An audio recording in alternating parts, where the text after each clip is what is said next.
Shalom, selamat malam Bapak Ibu, saudara-saudari dalam Tuhan Yesus Kristus. Malam ini adalah hari yang menyenangkan hati kita. Malam ini kita ada di tengah-tengah hadirat Tuhan, rumah Tuhan yang kudus. Kita bisa menyembah, memuji di tempat ini. Mari kita mengucapkan syukur pada Tuhan dan kita masuk dalam doa. Terima kasih Tuhan Yesus yang baik, yang luar biasa. Hari ini berikan kami kesempatan begitu indah. Kami bisa menikmati pujian-pujian di tempat ini, yang bisa meninggikan namamu di tempat ini. Bahkan sebentar lagi kami akan dengar sabdamu yang hidup. Berikan kami kecerdasan, kemampuan, bisa simak firman-Mu dengan baik.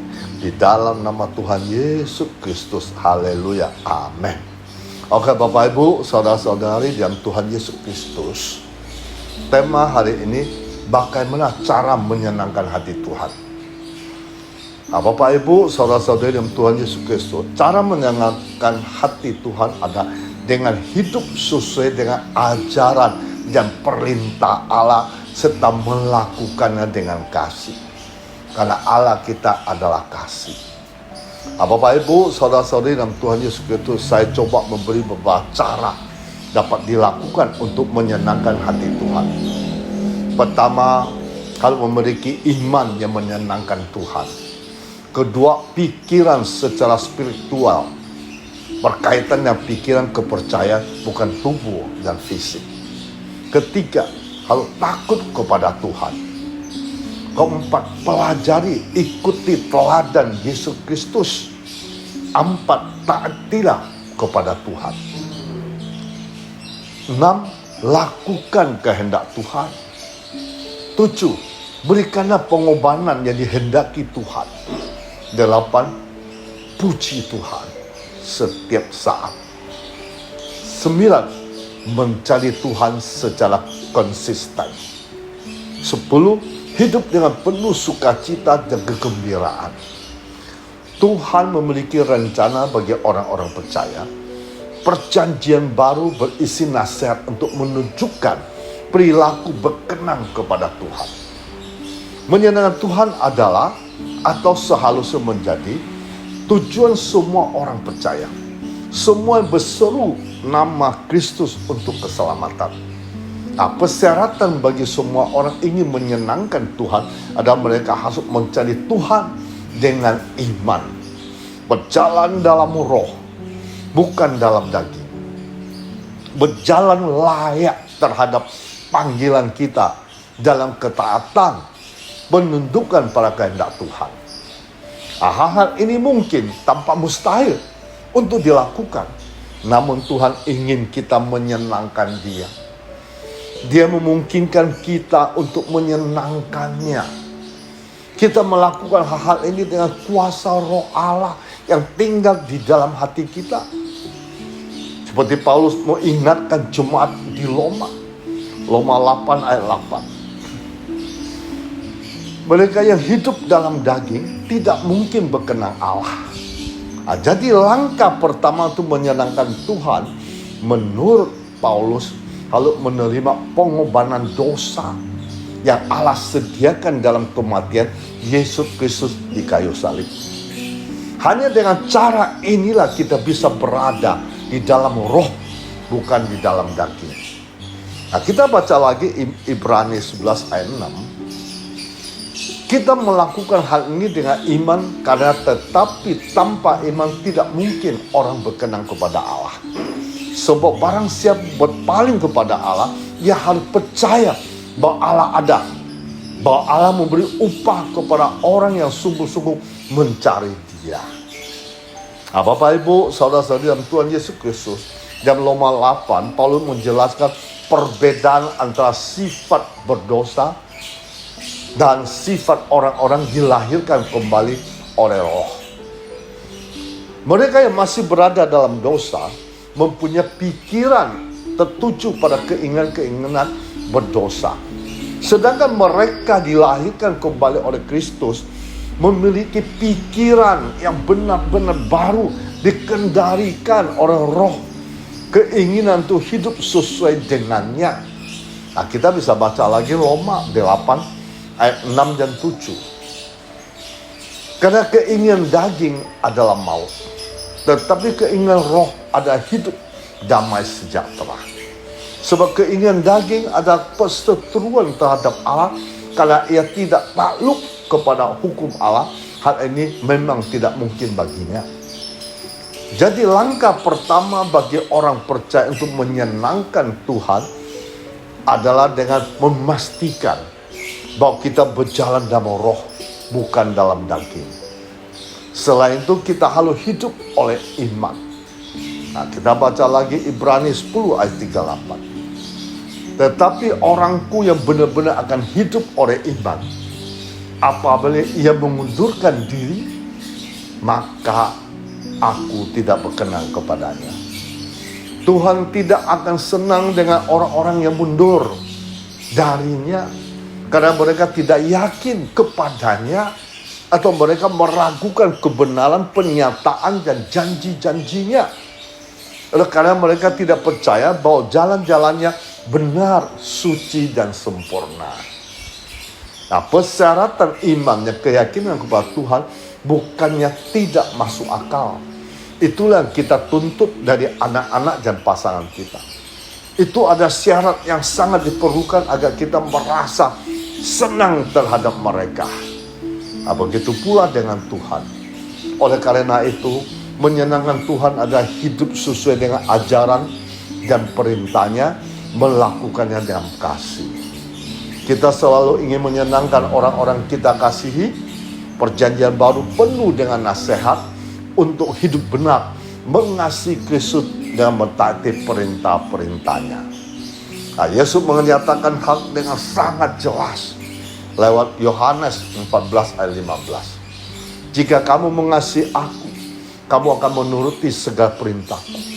Nah, kitab-kitab dalam perjanjian baru ini adalah rencana Tuhan bagi orang-orang percaya yang berisi nasihat untuk menunjukkan sepanjang hidup kita perilaku berkenan kepada Tuhan. Nah, kita baca lagi 1 Tesalonika pasal 4 ayat 1. Akhirnya saudara-saudara, kami minta nasihatkan kamu dalam Tuhan Yesus. Kamu telah mendengar dari kami bagaimana kamu harus hidup supaya berkenan kepada Allah. Baiklah kamu melakukannya lebih bersungguh-sungguh lagi. Bapak Ibu, saudara-saudara dalam Tuhan Yesus Kristus, saya kasih contoh Daniel hidup menyenangkan Tuhan. Nah, kita baca Daniel pasal 6, 26 sampai 28. Bersamaan ini kuberikan perintah di seluruh kerajaan kekuasaan orang harus takut gentar kepada Allahnya, nah Daniel. Karena dialah Allah hidup yang kekal untuk selama-lamanya, pemerintahannya tidak akan binasa, kekuasaannya tidak akan berakhir. Dia melepaskan dan menolong, mengadakan tanda dan mujizat di langit dan di bumi.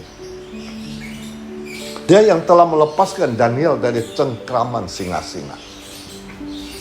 Dan Daniel ini mempunyai kedudukan tinggi pada zaman pemerintahan Darius dan pada zaman pemerintah Kores orang Persia itu.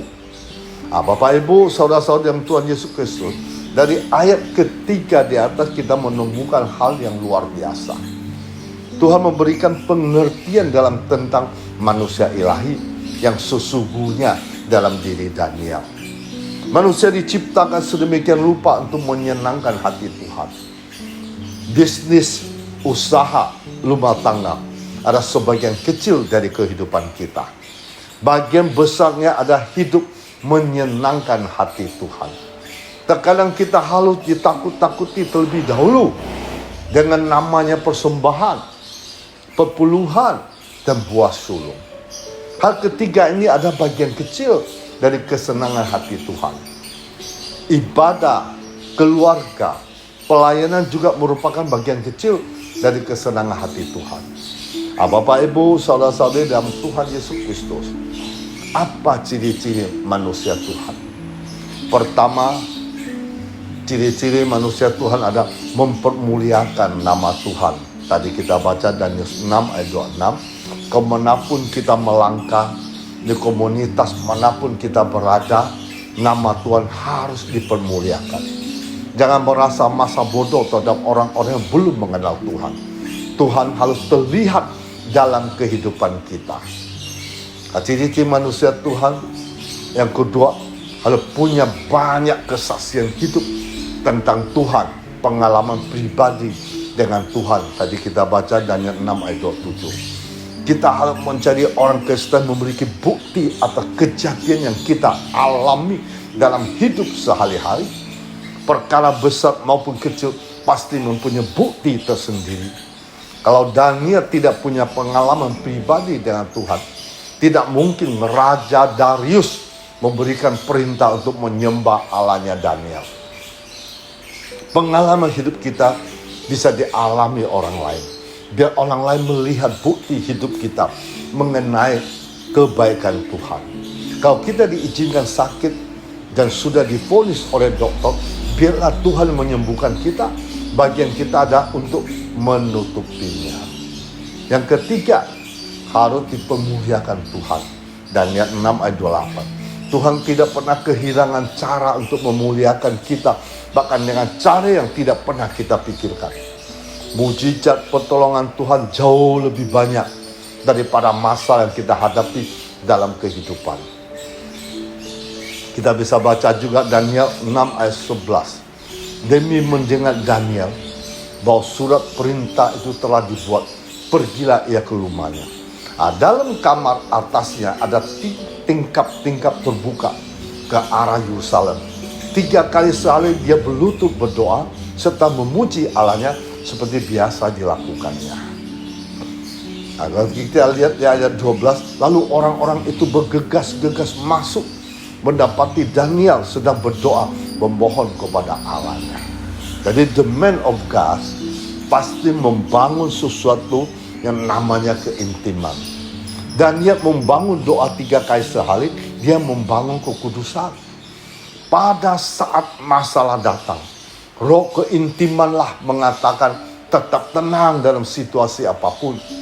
Bangun keakraban yang lebih intim dengan Tuhan, karena di situ terdapat kekuatan dan pertolongan dari Allah. Bapak Ibu, saudara-saudari dalam Tuhan Yesus Kristus, menjadi orang Kristen menyenangkan Tuhan, orang bisa memberi yang terbaik. Itulah orang-orang yang siap untuk dibentuk, diarahkan oleh Tuhan. Setiap kali kita dibentuk dalam ketaatan untuk memberi, berkat, kelimpahan dari Tuhan akan dinyatakan dalam hidup kita. Belilah karena kita dipanggil oleh Tuhan untuk memberi, memberkati. Bahkan jika hal itu melampaui kemampuan kita, jangan khawatirkan, Tuhan akan menjamin hidup kita. Kita baca Matius 6 ayat 25 dan 26. Karena itu aku berkata kepadamu, janganlah khawatir akan hidupmu, akan apa hendak kamu makan atau minum. Dan janganlah khawatir pula akan tubuhmu, akan apa hendak kamu pakai. Bukankah hidup ini lebih penting daripada makanan, tubuh ini lebih penting daripada pakaian? Pandanglah burung-burung di langit yang tidak menabur dan tidak menuai dan tidak mengumpulkan bekal dalam lumbung, namun diberi makan oleh Bapakmu di surga. Bukankah kamu jauh melebihi burung-burung itu? Persembahan dari kita kepada Tuhan, maka kita akan menerima bagian terbaik yang Tuhan sudah sediakan bagi kita. Jadi menyenangkan hati Tuhan menurut pemazmur, kita lihat Mazmur 147 ayat 11. Tuhan senang kepada orang-orang yang takut akan Dia, kepada orang-orang berharap akan kasih setianya. Bagaimana menyenangkan hati Tuhan? Menurut pemazmur, bila kita menjadi orang-orang yang takut akan Tuhan, artinya menghormati Tuhan, juga berharap kepada kasih setianya. Pada saat ini saya ingin membagikan 5 hal dari firman Tuhan bagaimana kita menyenangkan hati Tuhan dalam kehidupan kita sehari-hari. Pertama, menyenangkan hati Tuhan. Pertama, bila kita mencintai Tuhan lebih dari apapun yang ada dunia ini. Kita lihat Matius 22 ayat 37-38. Jawab Yesus kepadanya, kasihilah Tuhan Allahmu dengan segenap hatimu, dengan segenap jiwamu, dengan segenap akal budi. Itulah hukum terutama yang pertama. Tuhan begitu mengasihi kita. Tuhan rindu kita mengerti akan hal itu. Jalinlah hubungan dengan Tuhan lebih erat, lebih mesra lagi. Tuhan begitu mengasihi, mencintai kita ciptaannya. Karena itu Tuhan juga senang bila kita mencintainya. Dengan segenap hati, dengan segenap jiwa, dengan segenap akal budi, dengan segenap kekuatan kita. Nah, kita menyenangkan hati Tuhan yang kedua, bila kita sungguh-sungguh percaya, berharap sepenuhnya kepada Dia. Mazmur 62 ayat 6 dan 9. Hanya pada Allah saja kiranya aku tenang, sebab daripadanya lah harapanku. Hanya Dialah gunung batuku dan keselamatanku, kota bentengku, aku tidak akan goyah. Pada Allah ada keselamatanku dan kemuliaanku, gunung batu kekuatanku, tempat perlindunganku ialah Allah. Percaya kepadanya setiap waktu, hai umat, curahkanlah isi hatimu di hadapannya. Allah adalah tempat perlindungan kita. Jadi Allah senang bila kita sungguh-sungguh atau sepenuhnya percaya kepada Dia yang sanggup memelihara, memberkati, menyelamatkan kita. Allah senang bila kita sebagai umatnya sungguh-sungguh percaya kepadanya, sungguh-sungguh berharap kepadanya sebagai Allah gunung batu, perlindungan, keselamatan, kota benteng yang teguh. Tuhan disenangkan saat kita percaya kepadanya dengan segenap hati, mencurahkan seluruh isi hati kita kepadanya. Yang ketiga, untuk menyenangkan hati Tuhan, bila mentaati firman dengan segenap hati. Yohanes 3 ayat 36. Barang siapa percaya kepada anak, ia peroleh hidup yang kekal. Dan barang siapa tidak taat kepada anak, ia tidak akan melihat hidup, melainkan murka Allah tetap ada di atasnya. Jadi ketaatan yang sungguh-sungguh adalah Tuhan inginkan, bukan sekedar pelayanan, ada korban persembahan dibawa kepada Tuhan. Tuhan akan senang bila firman-Nya yang disampaikan kepada kita taat dengan sungguh-sungguh. Saat kita mentaati firman-Nya, itulah menyenangkan hati Tuhan. Yang keempat, kita menyenangkan hati Tuhan bila kita senantiasa mengucapkan syukur dan memuji Tuhan. Mazmur 69 ayat 31 ayat 32. Aku akan memuji-mujimu nama Allah yang dengan nyanyian, mengagungkan Dia dengan nyanyian syukur. Pada pemandangan Allah itu lebih baik daripada sapi jantan, daripada lembu jantan yang bertanduk dan berkuku belah. Tuhan senang bila kita memuji-muji namanya, mengagungkan namanya, serta mengucapkan syukur. Karena menurut pemandangan Tuhan, memuji namanya, mengagungkan namanya, mengucap syukur kepada lebih baik daripada korban sapi jantan, lembu jantan yang bertanduk, yang berkuku belah. Baiklah kita senantiasa memuji namanya, mengagungkan namanya, mengucap syukur kepadanya, senantiasa, itulah menyenangkan hati Tuhan. Yang terakhir, kita menyenangkan hati Tuhan yang kelima, bila kita menjadi hamba yang setia, melayani Tuhan sampai akhir. Matius 24:46. Berbahagia hamba didapati tuannya melakukan tugasnya itu ketika tuannya itu datang. Tuhan senang bila kita menggunakan talenta yang sudah Tuhan berikan kepada kita dengan setia untuk melayaninya. Juga melayani dan menjadi berkat bagi sesama. Melalui perbuatan-perbuatan baik kita lakukan, semuanya untuk menyenangkan hati Tuhan.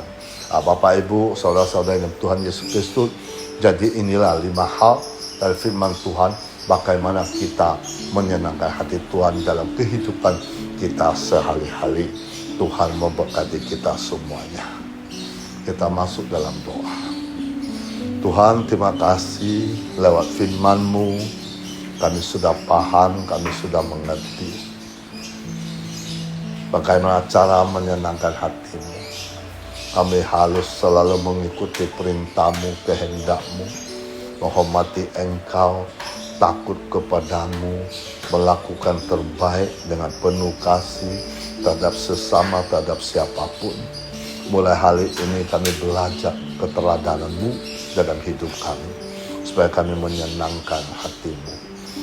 Ketika kami menyenangkan hati-Mu, ketika ada masalah persoalan kami hadapi, Engkau pasti turun tangan, Engkau pasti menolong kami, Engkau pasti membuka jalan terbaik bagi kami. Maka hari malam ini, bagi semua telah mendengar firman-Mu, mereka ada di tengah-tengah kami.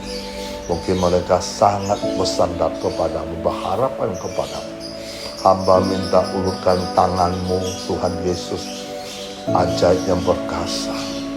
Jamalah mereka pada malam ini.